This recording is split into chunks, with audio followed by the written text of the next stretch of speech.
Hello friends, good morning, welcome to another blog. वैसे good morning तो नहीं यार, गुड आफ्टरनून ही हो गया क्योंकि टाइम हो गया 12:30। तो दोस्तों अभी हूँ मैं दिल्ली में अक्षरधाम के पास। ये देखिए, ये आपको मेट्रो स्टेशन जो नज़र आ रहा है, ये अक्षरधाम मेट्रो स्टेशन है। और अभी मैं जा रहा हूँ मध्य प्रदेश में सतना करके एक जगह है, वहाँ जा रहा हूँ। तो सतना जाने के लिए यार मेरे को जो रूट लेना है वो मैं लूँगा यहाँ से Yamuna expressway, then Agra Lucknow expressway, then Bundelkhand expressway और देन सतना। यानी कि आज एक्सप्रेसवे ही एक्सप्रेसवे होगा।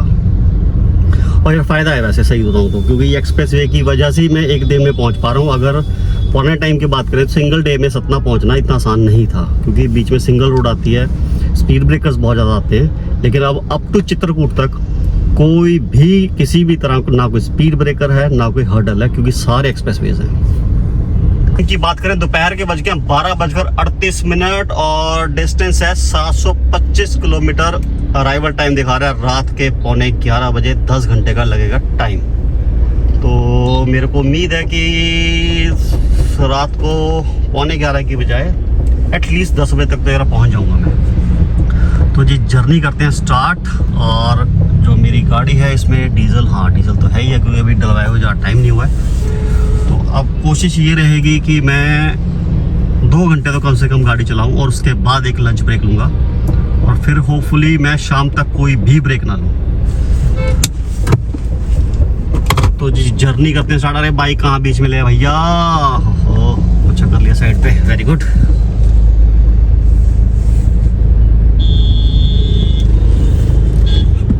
तो जी अभी हम लोग अक्षरधाम से निकले हैं यमुना एक्सप्रेसवे के लिए, जो कि यहाँ से लगभग 35 किलोमीटर होना चाहिए। यहाँ से दिल्ली हो रहा है ख़त्म और स्टार्ट हो जाएगा नोएडा से हम जाएंगे ग्रेटर नोएडा और फिर देन ज्वाइन करेंगे यमुना एक्सप्रेसवे। और ये जो रोड है ना, जो नोएडा से ग्रेटर नोएडा के लिए जाता है और फर्दर आगे यमुना एक्सप्रेसवे को कनेक्ट करता है, मस्त बना हुआ है। मतलब ये समझ लो कि पेट का पानी भी नहीं हिलता, इतना बढ़िया रोड बना हुआ है।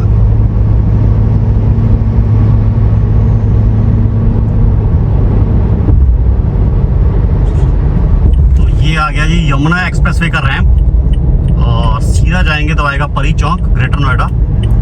लेकिन हम लोग यहाँ से लेंगे, मैं यहाँ से लूँगा लेफ्ट टर्न। ये रैंप मेरे को सीधा ले जाएगा यमुना एक्सप्रेसवे के ऊपर। ये यहाँ से स्टार्ट हो गया यमुना एक्सप्रेसवे। यार मेरा ये मानना है जितने भी एक्सप्रेसवेज हैं, स्पेशली जो कंक्रीट के हैं, ये उनमें सबसे बेस्ट कंस्ट्रक्शन हो रखी है। बिल्कुल भी मूवमेंट नहीं है, बिल्कुल भी किसी भी तरह का बम्प नहीं है। अदरवाइज कंक्रीट के जितने भी हाईवेज बने हैं अभी फिलहाल में, सबके भैया बहुत बुरे हाल है, बहुत बम्पी राइड है। बट ये बिल्कुल स्टेबल है। टाइम हो गया जी 1:08 और अराइवल टाइम अब दिखा रहा है रात के 10:40, यानी कि 4 मिनट उसमें से कम हो गए हैं। और अब इसके ऊपर हम रहेंगे 172 किलोमीटर्स के लिए। ये देखो दिखा रहा है, जो नेक्स्ट टर्न आएगा वो 171 पे बाद आएगा। जो टॉप स्पीड अलाउड है वो है जी 100 की, जो कि बहुत कम है यार, क्योंकि अब जितने भी नए एक्सप्रेसवेज बन रहे हैं उन सब के जो टॉप स्पीड है वो 120 तक चली गई है। यानी कि 120 तक आप गाड़ी को चला सकते हो, बट इस पे अभी भी 100 ही अलाउड है। तो भैया बढ़ाओ यार इसको 120 करो। इतनी मैंने तारीफ भी करी है कि ये रोड बहुत अच्छा बना हुआ है, तो इस पे तो बनता है यार 120। सामने आ गया KMP। तो एक्चुअली क्या था, इस पे बहुत टाइम से एक डिमांड थी कि इस एक्सप्रेसवे को यमुना एक्सप्रेसवे के साथ कनेक्ट करो, क्योंकि यहाँ पे आप देखेंगे तो कोई भी चढ़ने या उतरने का ऑप्शन नहीं है, किसी भी तरह कोई रैंप नहीं है। लेकिन फिलहाल बनना स्टार्ट हो गया है। अभी मैं इसको क्रॉस करके आपको दिखाता हूँ। ये देखो, ये बनना स्टार्ट हो गया। इसका जो रैंप है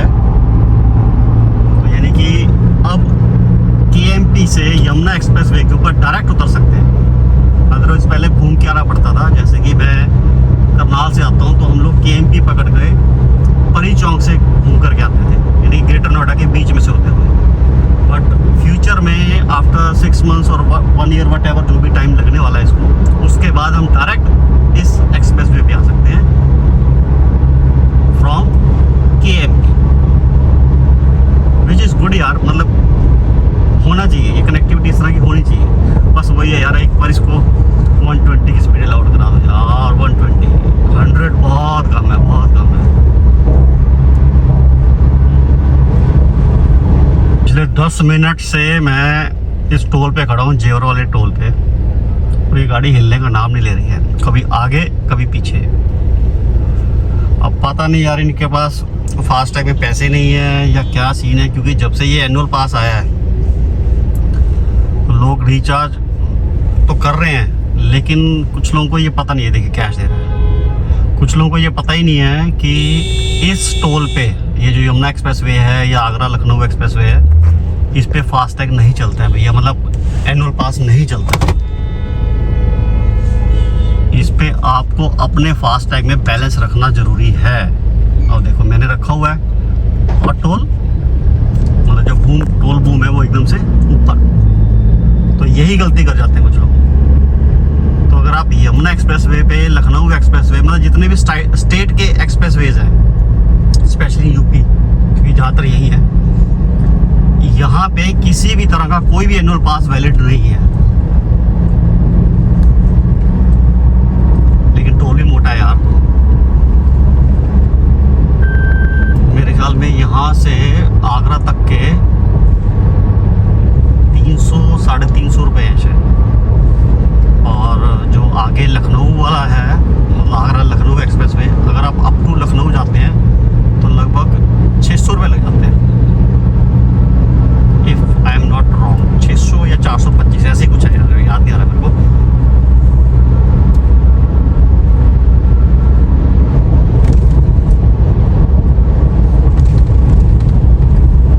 तो 40 किलोमीटर आ चुके हैं हम लोग इस एक्सप्रेस वे के ऊपर, और थोड़ा ट्रैफिक है यार आज। ट्रैफिक रहने का रीज़न सबसे बड़ा ये है कि कल भैया मंडे है, फर्स्ट वर्किंग डे है आफ्टर होली, तो संडे को फिर लोग मूवमेंट पे रहते हैं ताकि मंडे से ऑफिस ज्वाइन कर सके, अपने काम धंधे पे जा सके। क्या सेक्सी लग रही है यार ये गाड़ी, लैम्बोर्गिनी, वाह। वैसे बंदा फैमिली के साथ जा रहा है, महाराष्ट्र नंबर है, मतलब जैसे कोई स्पेसशिप जा रहा हो ना, ऐसा फील आ रहा है।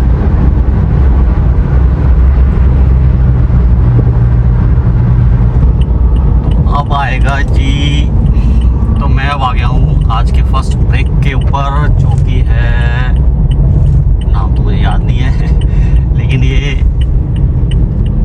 लाइन कैसी भाई, अच्छा CNG भैया, ये CNG की लाइन देख लो।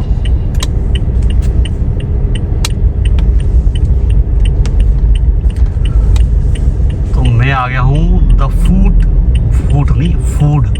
Food street. भाई भूख इतनी लगी है कि मैं फूड को भी फूड ही बोल गया। ये अपना तो फिक्स है कि जब भी इस रूट पे आता हूँ यमुना एक्सप्रेस वे पे, तो यहीं पे रुकते हैं। वैसे तो यहाँ पे ये बीकानेर वाला भी है, लेकिन मैं जनरली ये यहाँ पे जो फूड स्ट्रीट में वांगो है वहाँ से पूरी सब्ज़ी लेता हूँ। सबवे है, कोस्टा कॉफ़ी भी है, सब कुछ है यार, लेकिन अपन खाएगा पूरी भाजी। पिज़्ज़ा भी ट्राई कर सकते हो यार, बहुत टाइम हो गया पिज़्ज़ा खाए हुए। चलो अंदर चलते हैं, देखते हैं, भूख तो लगी हुई भाई। टाइम हो गया है 2 बजे, 2:15 बजे। पिज़्ज़ा हट, KFC, वांगो, बिरयानी, कोस्टा, सबवे। एक नया काउंटर खुल गया यहाँ पे, नाम है बिरयानी बाय किलो। तो भाई मैंने ऑर्डर किया है बटर चिकन विद पराठास। वैसे तो हैदराबादी बिरयानी बड़ी फेमस है इनकी, लेकिन मैंने वो ऑर्डर नहीं की क्योंकि यार राइस खाने का मन नहीं था और राइस खा के ना भूख जल्दी लग जाती है। तो मैंने एक बटर चिकन ऑर्डर किया, साथ में लेमनेड, बस यही। भाई कुछ लोग ना बहुत तेज होते हैं, मतलब उनको लगता है कि उनके जैसा दिमाग किसी में है ही नहीं, और अचानक ऐसी भसड़ कर देते हैं कि बस गुस्सा आता है बहुत ज़्यादा। मैं दिल करता है गला दबा दूँ। अब आप पूछोगे किसका? भाई मेरा खुद का।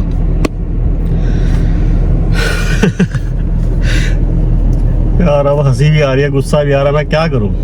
हुआ क्या कि मेरे को मेरे व्यूअर्स कुछ बोलते हैं कि मेरी ना आवाज़ बहुत कम आ रही है। एक्चुअली जो मेरी नेचुरल टोन है ना वो बहुत लो है। जब मैं वीडियो स्टार्ट करता हूँ बड़े जोश के साथ और ऊंची आवाज़ में बात करता हूँ, लाउडली बोलता हूँ ताकि सबको आवाज़ जाए,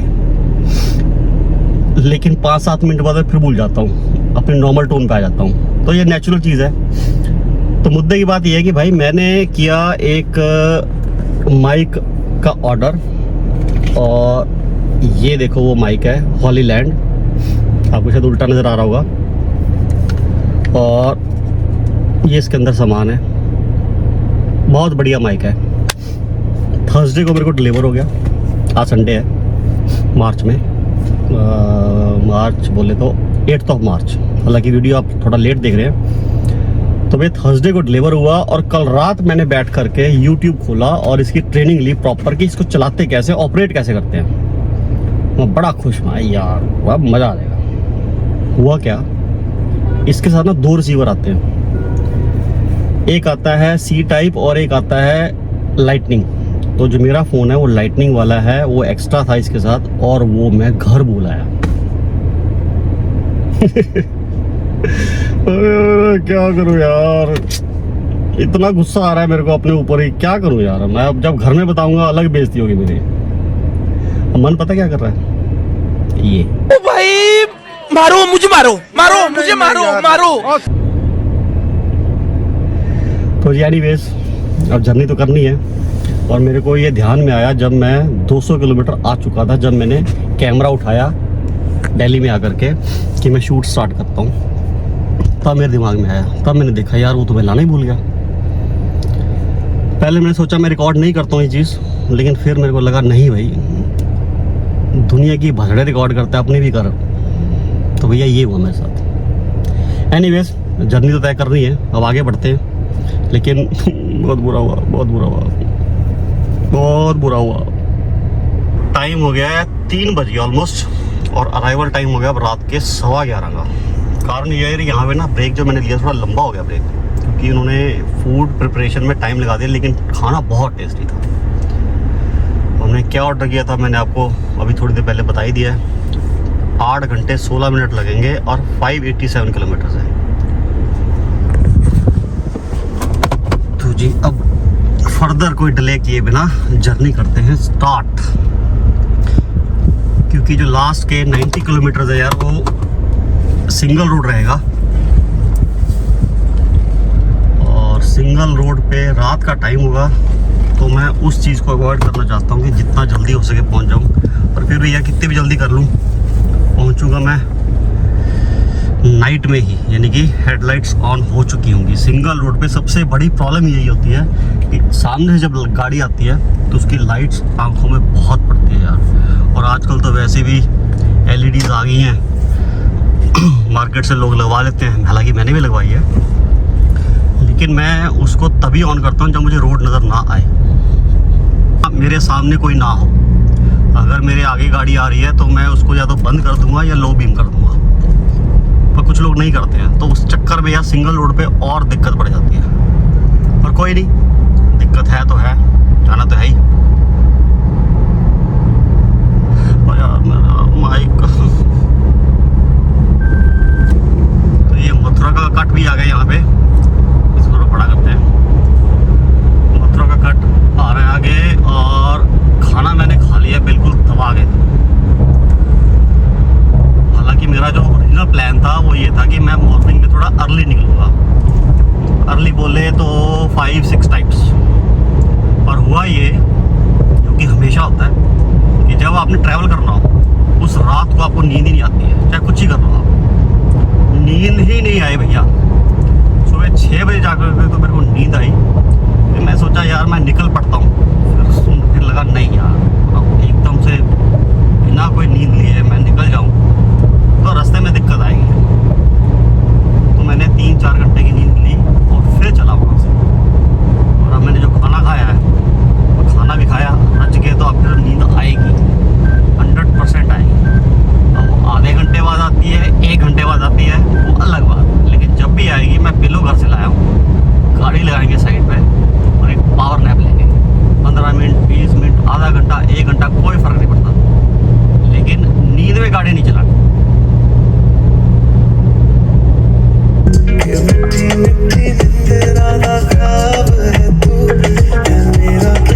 यहाँ हमारा जो यमुना एक्सप्रेस वे एकदम से ख़त्म हो जाता है।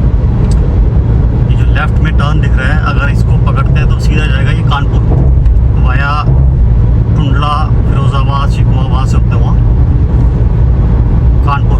पहले इसी हाईवे को यूज़ करते थे लखनऊ जाने के लिए, लेकिन जब से ये आगरा लखनऊ एक्सप्रेस वे बना है तो इसको फिर कम यूज़ करते हैं।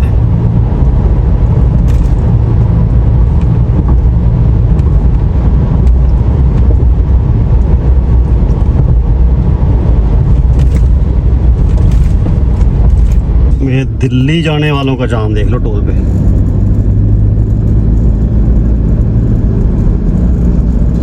रीज़न वही कि होली के बाद कल फर्स्ट मंडे है और सब लोग भाग रहे हैं। अब यहाँ से रैंप लेंगे आगरा लखनऊ एक्सप्रेसवे का। ये देखो कुछ इस तरह से है, सीधा जाएंगे तो ये आगरा सिटी की तरफ ले जाएगा।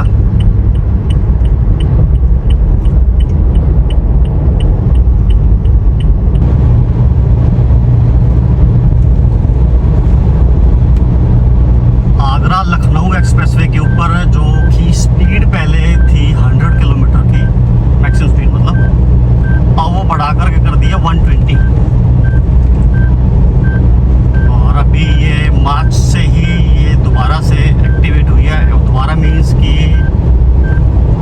दिसंबर 20 आई गेस की वहाँ से लेकर के 28 फरवरी तक इसकी स्पीड वापस 80 पे कर दी थी। रीज़न फॉग, क्योंकि उन दिनों में फॉग बहुत ज़्यादा होती है, तो 28 फरवरी तक ये स्पीड इस पर 80 की ही अलाउड थी और वापस इसको 1 माह से कर दिया 120। जब ये एक्सप्रेस में बना था तो इसकी स्पीड 100 की अलाउड थी। तो अरे बहुत अच्छा ये, और यही मैं कह रहा हूँ कि जितने भी एक्सप्रेस वेज हैं उन सब पे मैक्सिमम स्पीड 120 की हो जानी चाहिए, यूनिवर्सल। तो जी इस एक्सप्रेस वे पे अब हमें रहना है 128 किलोमीटर। 128 किलोमीटर के बाद आ जाएगा बुंदेलखंड एक्सप्रेस वे, जो कि मेरे लिए भी फर्स्ट टाइम होगा कि मैं उस एक्सप्रेस वे को एक्सेस करूँगा। इस बार ना गर्मी पड़ेगी भयंकर ताबड़तोड़। अभी देख ले शाम के 4 बज गए हैं और बाहर का टेम्परेचर दिखा रहा है 36। और अभी यार मार्च का फर्स्ट वीक ही क्रॉस हुआ है। और यार इसी तो चला लूँ, गर्मी गर्मी बोले जा रहा हूँ।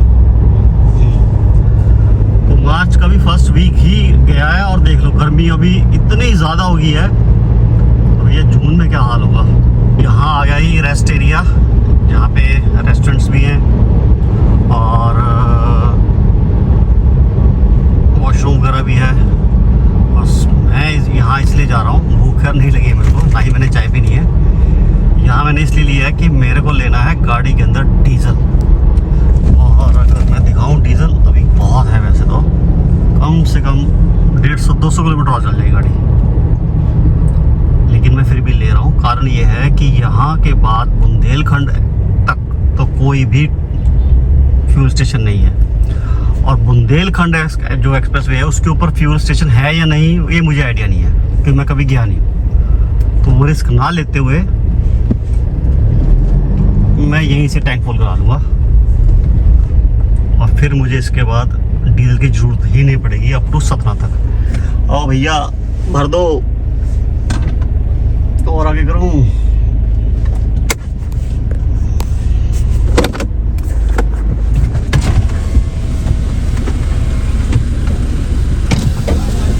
ऑटो कट जी सर, डीजल। डीजल भरी दियो भैया, लब लब करी दियो। ये आ गया जी सामने बुंदेलखंड एक्सप्रेसवे। भैया बहुत एक्साइटेड हूँ मैं, क्योंकि मैं भी फर्स्ट टाइम लाइफ में इस एक्सप्रेसवे को यूज़ करने वाला हूँ। यहाँ से हम लेंगे लेफ्ट टर्न या रैंप पकड़ेंगे जो कि बुंदेलखंड एक्सप्रेसवे पे ले जाएगा।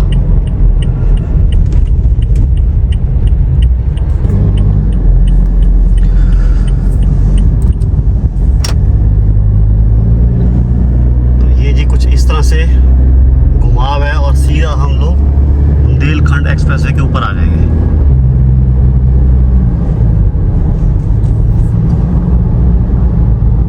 तो यहाँ कहीं रुकते हैं। यह बुंदेलखंड एक्सप्रेसवे के ऊपर से अगर लखनऊ एक्सप्रेसवे देखते हैं तो कुछ ऐसा दिखता है। वाह बहुत बढ़िया।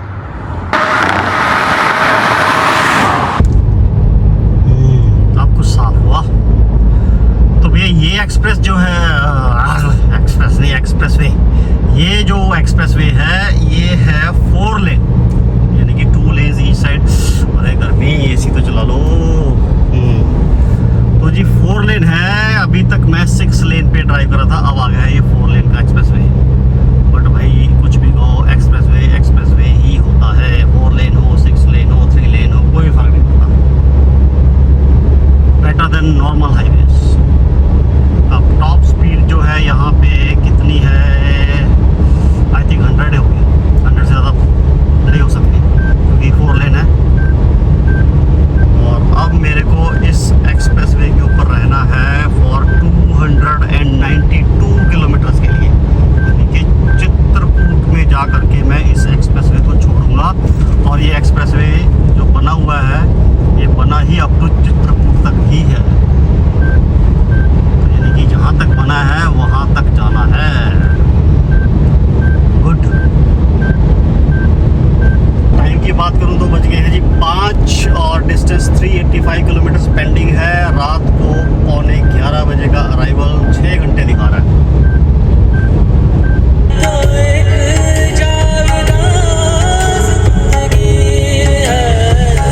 तो सनैन लागे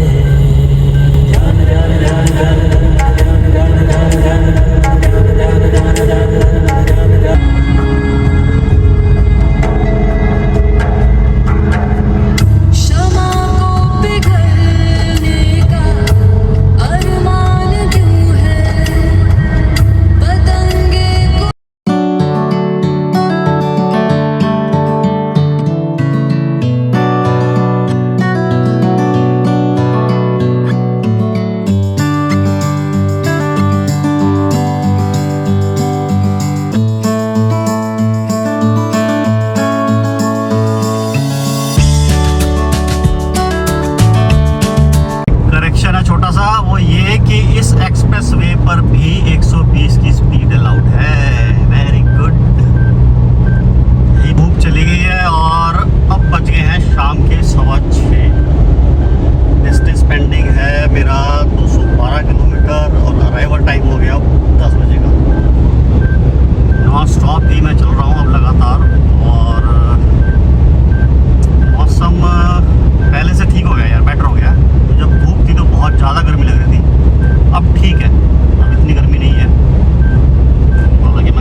इतना गंदा हो रहा है शीशा, मतलब कि मैं साफ़ कर रहा हूँ, हर 5 मिनट के बाद फिर गंदा हो जाता है। और मैंने साफ़ करना ही छोड़ दिया। जब ये एक्सप्रेस वे ख़त्म होगा तब एक बार साफ़ करूँगा। और ये एक्सप्रेस वे है, ये रह गया 50 किलोमीटर का डिस्टेंस पेंडिंग है। कुछ भी नज़र नहीं आ रहा होगा आप लोगों को। तो फाइनली ये एक्सप्रेस वे भी ख़त्म हो गया। बुंदेलखंड एक्सप्रेस वे यहाँ पे हो रहा है ख़त्म। इस रैंप को पकड़ के हम लोग एग्जिट ले लेंगे एक्सप्रेस वे से। और जो मेरा डिस्टेंस है सतना का वो रह गया है 94 किलोमीटर्स। टाइम हुआ है शाम के 7। अब मैंने शीशा साफ किया, देखो कितना चेंज आ गया है, सब कुछ क्लियर दिख रहा है। तो अब रहेगा भैया सिंगल रोड, बीच में थोड़ा वो डबल रोड भी आ सकता है। तो सिंगल रोड पे सामने से पड़ेगी लाइट आंखों में और स्पीड मेंटेन नहीं कर पाएंगे। तो ये दिखा रहा है 93 किलोमीटर्स में 2 घंटे 20 मिनट। इतना टाइम तो नहीं लगना चाहिए, मेरा मानना है कि 1.5 घंटा, यानी कि 8:30 बजे तक। बाकी देखते हैं भाई। कुछ इस तरह का रोड है भाई, इसीलिए 2 घंटे 20 मिनट दिखा रहा था 90 किलोमीटर्स के लिए। रोड जो है चौड़ाई तो ठीक है, लेकिन यार बहुत गड्ढा गड्ढी है। तो स्पीड जो है वो मैं 70-80 तक ही रख पा रहा हूँ। तो वो भी कोई बुरी स्पीड नहीं है यार, अगर ऐसी मेंटेन रहे तो भी मैं टाइमली पहुंच जाऊंगा। सतना पहुंच गया हूं मैं भाई क्योंकि ना यार रोड का बहुत बुरा हाल था भाई। चित्रकूट से लेके यहाँ तक रोड का बहुत बहुत बुरा हाल था। सिंगल रोड वैसे ही थी। और टाइम हुआ जी 9:15। अभी मैं सतना के आउटर पे हूँ और मेरा होटल है फर्दर अभी भी 6 किलोमीटर है यहाँ से। तो एक बार होटल पहुँचता हूँ और आपको दिखाता हूँ कि होटल कैसे, रूम कैसा है। जो मेरा ओरिजिनल टाइम था पहुंचने का एज़ पर गूगल, वो था 11:15 का और मैं पहुंचा हूँ 9:15। भैया 1.5 घंटे से बीट कर दिया है। हालांकि मैंने बीच में रुक के मैच भी देखा है, क्योंकि आज फाइनल मैच था। अगर वो नहीं देखता तो मैं 8:30 पहुंच जाता।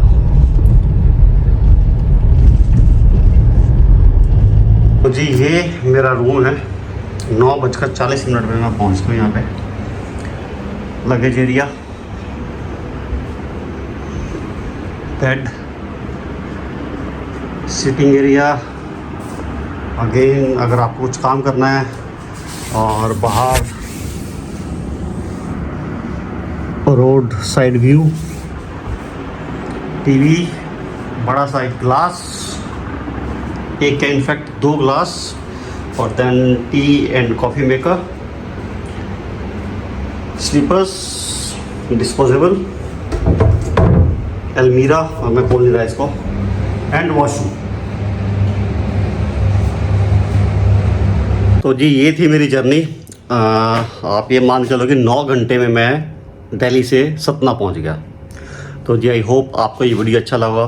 So please do like, share and comment. Thank you for watching.